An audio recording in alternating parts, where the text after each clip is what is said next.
কলকাতার আনন্দবাজার পত্রিকা ২০১৮ সালের ১৫ই এপ্রিল একটা রিপোর্ট করেছে বাংলাদেশের পহেলা বৈশাখ উৎসব নিয়ে। সেটা শিরোনামটা খুবই গুরুত্বপূর্ণ এবং আমাদের চিন্তার খোরাক যোগাবে। দেশীয় সংস্কৃতি হিসাবে পহেলা বৈশাখ উদযাপনের শরীরী দৃষ্টিকোণ ব্যাখ্যা করবেন প্লিজ। দেখুন, ইসলামে একজন মানুষকে বেঁচে থাকার জন্য আনন্দ, বিনোদন এবং সাংস্কৃতিক যে আয়োজন আছে সেগুলোকে ইসলাম মৌলিকভাবে নিষেধ করে না, বরং পৃথিবীর যে কোনো দেশের যে কোনো অঞ্চলের মানুষের নিজস্ব যে সংস্কৃতি আছে, নিজস্ব যে কৃষ্টি কালচার আছে, এই সমস্ত কৃষ্টি কালচার, আনন্দ, বিনোদন, সংস্কৃতি এগুলোর কোনোটা যদি কোরআন এবং হাদিসের সাথে মৌলিকভাবে কোনো সাংঘর্ষিক কিছু এগুলোতে না থাকে, তাহলে শরিয়া সেগুলোকে অনুমোদন করে, নিষেধ করে না। যেমন আমাদের নবী করিম সাল্লাল্লাহু আলাইহি সাল্লাম মক্কায় এবং মদিনায় তার এই উভয় জীবনে মক্কার এবং মদিনার মানুষদের আবহমান কাল থেকে চলে আসা অনেক কৃষ্টি কালচার আছে যেগুলোকে তিনি অস্বীকার করেননি, যেগুলোর সাথে কোরআন এবং হাদিসের কোনো সংঘর্ষ নেই। আর যদি কোনোটার কোরআন এবং হাদিসের কোনো বিশেষ নির্দেশনা, নীতিমালা, প্রিন্সিপালস এর কোনো সাংঘর্ষিকতা তিনি দেখতে পেয়েছেন, তাহলে সেটাকে তিনি নিষেধ করেছেন। আরবের মানুষের বহু কৃষ্টি কালচারকে নবী করিম সাল্লাল্লাহু আলাইহি সাল্লাম মৌন সম্মতির মাধ্যমে অনুমোদন করেছেন, কারণ সেগুলোর সাথে কোরআন হাদিসের কোনো সাংঘর্ষিকতা পাওয়া যায়নি। আমাদের দেশে এরকম অনেক কৃষ্টি কালচার গ্রাম বাংলায় ছিল, এখনও অনেকগুলো আছে। যেমন একটা অত্যন্ত পরিচিত উৎসব, একটা সংস্কৃতি আমাদের সমাজের গ্রাম বাংলার ছিল, সেটা হলো নবান্ন উৎসব।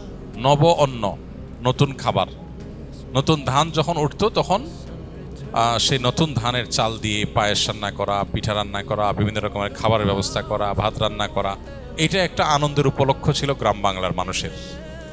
ঘরে ঘরে ধান উঠেছে, সে উপলক্ষে রান্না বাড়া এবং খাবার দাবারের ব্যবস্থা করা।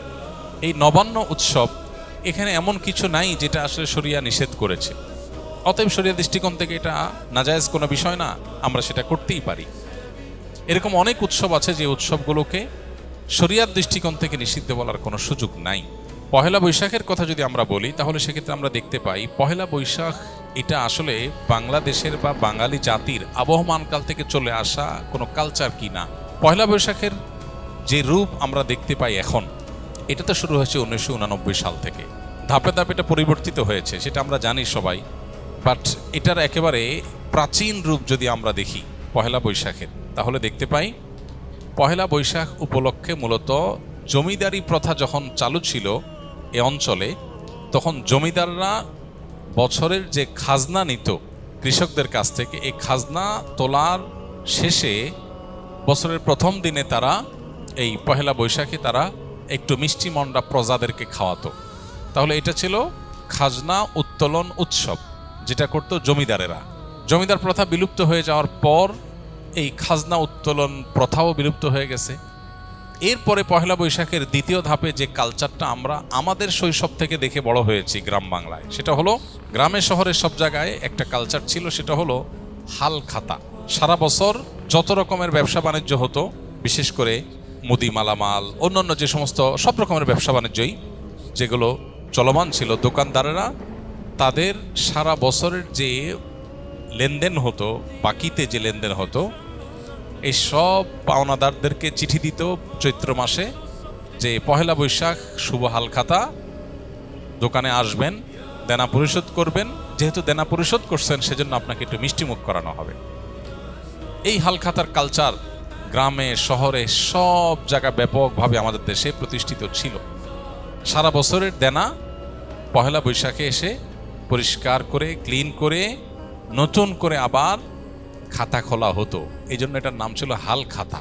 এই হাল খাতা হলো পহেলা বৈশাখের দ্বিতীয় ধাপের সংস্কৃতি বাংলাদেশের মানুষের বা বাঙালির। এরপরে 1989 সালে মূলত ঢাকা ইউনিভার্সিটির চারুকলা ইনস্টিটিউট থেকে কিছু শিক্ষক শিক্ষার্থীদের উদ্যোগে সর্বপ্রথম পহেলা বৈশাখ উপলক্ষে যে শোভাযাত্রা বের করা হয়, সেই শোভাযাত্রার নাম ছিল কি? আনন্দ শোভাযাত্রা। কিছুদিনের মধ্যেই সেটার নাম পরিবর্তন হয়ে গেল মঙ্গল শোভাযাত্রা। তারপরে আবার সেটা পরিবর্তিত হয়ে এখন বৈশাখী শোভাযাত্রা বা অন্য কোনো নাম পর্যন্ত হয়তো এসে ঠেকেছে। এই যে মঙ্গল শোভাযাত্রা, যেটি পহেলা বৈশাখ উপলক্ষে দীর্ঘ বেশ অনেক বছর যাবৎ খুব ঘটা করে প্রতিপালিত হয়েছে আমাদের সমাজে, এটা প্রথম কথা হলো বাংলাদেশের মানুষের বা বাঙালি জাতির আবহমানকাল থেকে চলে আসা কোনো কালচার না। কৃষ্টি বা কালচার কোনো কলেজ বিশ্ববিদ্যালয় থেকে পরিকল্পিতভাবে নোট লিখে একদম সাজিয়ে গুছিয়ে কোনো কৃষ্টি বা কালচার এভাবে শুরু হয় না। আমাদের বাংলাদেশের মানুষের যে আবহমান কাল থেকে যে চলে আসা কালচারগুলো একেবারে মানুষের ভেতর থেকে উঠে এসেছে, এই পহেলা বৈশাখ উপলক্ষে মঙ্গল শোভাযাত্রার নামে যা হচ্ছে অন্তত এটা কখনো সে আবহমানকাল থেকে চলে আসা বাংলাদেশের মানুষের মধ্য থেকে গড়ে ওঠা বেড়ে ওঠা কোনো কৃষ্টি বা কালচার না। এটা হলো প্রথম কথা। দ্বিতীয় কথা হলো যে এই পহেলা বৈশাখের মঙ্গল শোভাযাত্রাকে ঘিরে যত আয়োজন হয়ে থাকে, বিশেষ করে মঙ্গল শোভাযাত্রা যে বিভিন্ন প্রাণীর মুখোশ এবং বিভিন্ন রকমের প্রাণীর ভাস্কর্য এটা নিয়ে যে র্যালি বের করা হয়ে থাকে, খুব সচেতনভাবে আপনি লক্ষ্য করলে দেখতে পাবেন এখানে পেঁচা, ইঁদুর, হাঁস, ময়ূর এমন কিছু প্রাণীর মুখোশ সেখানে খুবই পরিকল্পিতভাবে ব্যবহার করা হয়, প্রদর্শন করা হয়, যেগুলো একটা বিশেষ ধর্মের মানুষের ধর্মীয় বিশ্বাসের সাথে সংশ্লিষ্ট, যেগুলোর অনেকগুলোই হিন্দুদের বিভিন্ন দেবতার বাহন হিসাবে হিন্দু ধর্মে এটি প্রতিষ্ঠিত। এবং এই যে শোভাযাত্রা হয়ে থাকে, এই শোভাযাত্রার আয়োজক চারুকলা ইনস্টিটিউট সংশ্লিষ্ট শিক্ষকবৃন্দ, ব্যক্তিবর্গ বিভিন্ন সময়ে যে সমস্ত বক্তব্য পত্রপত্রিকা দিয়েছেন, আপনি এখনও গুগল করলে, অনলাইনে সার্চ করলে আপনি দেখতে পাবেন যে তারা স্পষ্ট করে বলেছেন মঙ্গল শোভাযাত্রাটা হলো মঙ্গলের উদ্দেশ্যে যাত্রা। মানে এই যাত্রা কেন হচ্ছে? যাতে করে মঙ্গল আসে। তো একজন ঈমানদার তিনি মঙ্গল আসার জন্য দোয়া করবেন আল্লাহর কাছে, আর চেষ্টা করবেন, পরিশ্রম করবেন। প্রতিদিন প্রতি ওয়াক্ত নামাজে আল্লাহ আমাদেরকে মুয়াজ্জিনের মাধ্যমে ডাক দিচ্ছেন, হাইয়া আলাস সালাহ, হাইয়া আলাল ফালাহ, মঙ্গলের পথে আসো।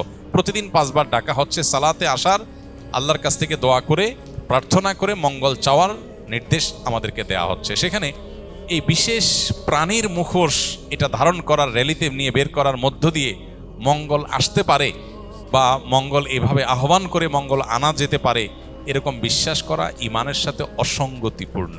এই বিষয়গুলোকে সামনে রাখলে স্পষ্ট হয় যে এটা আসলে মুসলমানদের ওপর চাপিয়ে দেওয়া একটা সংস্কৃতি, যেটা মূলত অনেক ক্ষেত্রে হিন্দু ধর্মের মানুষদের সংস্কৃতি, সেটা মুসলমানদের উপরে চাপিয়ে দেওয়া হচ্ছে। পহেলা বৈশাখকে ঘিরে, মঙ্গল শোভাযাত্রাকে ঘিরে যে কালচার, যে কৃষ্টি আমাদের সমাজে আজ পরিচিতি লাভ করেছে, যেটা আমরা মঙ্গল শোভাযাত্রা দেখতে পাই, এইটাতে আপনি যে সমস্ত উপাদান দেখতে পাবেন, এগুলো মূলত একটা বিশেষ ধর্মের মানুষের ধর্মীয় বিষয় আশয়, সেগুলোকে বাঙালি সংস্কৃতির নামে আমাদের সমাজে গেলানো হচ্ছে। খুবই দুর্ভাগ্যজনক বাস্তবতা। নবীজি বলেছেন, মান তাশাব্বাহা বিকওমিন ফাহুয়া মিনহুম, যে ব্যক্তি কোনো জাতির সাথে সাদৃশ্য গ্রহণ করবে সে তাদের অন্তর্ভুক্ত হয়ে যাবে। এ ব্যাপারে আমি লক্ষ্য করেছি বেশ কয়েক বছর আগে থেকে। গত পরশু দিনও আমি আবারও এ বিষয়ে অনলাইনে সার্চ করে দেখেছি। কলকাতার আনন্দবাজার পত্রিকা 2018 সালের 15 এপ্রিল একটা রিপোর্ট করেছে বাংলাদেশের পহেলা বৈশাখ উৎসব নিয়ে। সেটা শিরোনামটা খুবই গুরুত্বপূর্ণ এবং আমাদের চিন্তার খোরাক যোগাবে। এখনও সেটা অনলাইনে আছে, এখনও আছে।